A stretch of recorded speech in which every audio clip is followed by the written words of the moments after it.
From time to time, I hear from owners, clients, and grooms, "Hey Jude, could you show me how to pull a shoe?" And it's actually a pretty useful skill to have.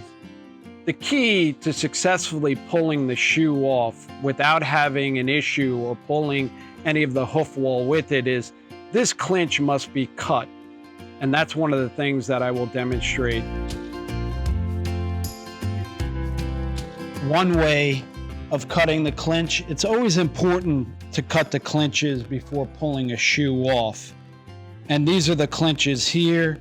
If you don't cut them and you try to pull the shoe off, there is the possibility that you may take some hoof wall with it.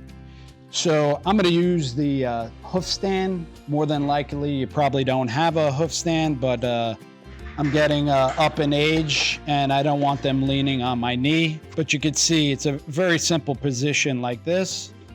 We're going to come here, and with the rasp, it's a very light touch of the rasp. If you rub too hard or you try too hard, there's a chance that you may take some of that outer wall. It'll leave some rough marks. There's a fine side and there's a rough side. So use the fine side, and you're just gonna go right over the clinch and angle it in such a way that sort of that box is disappearing.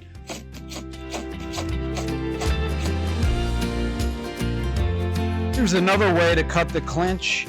You're gonna come underneath, and then I'm gonna show you the buffer technique. Using the buffer, I'm gonna offset and cut these clinches.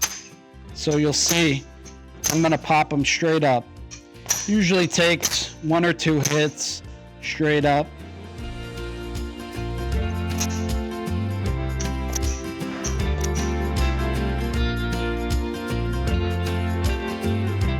Now I'm going to show you how to pull each nail individually using the crease nail puller.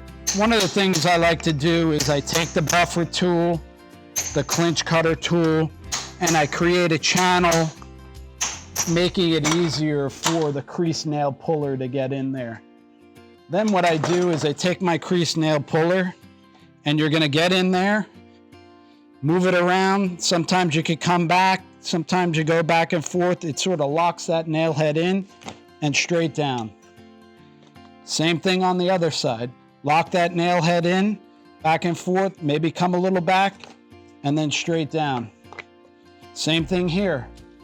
Lock the nail head in and straight down.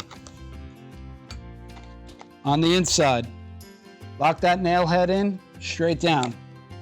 Now, if you don't have a crease nail puller, or you're having difficulty getting these nails out, this is how you use the shoe pullers. Normally what you do is you put it in the heel, you lock that heel. There's a pad on this horse. If there's no pad, you lock the heel, and it's just a quick and hit it. Quick and hit it. And you see the nail head will come up. Same thing, straight down. If we need this one to come up, you move a little bit closer. One of the things is you don't want to damage the foot too much, but you have to get it in there. A quick pop and down, nail head comes up. Up. And there you go, shoe is off.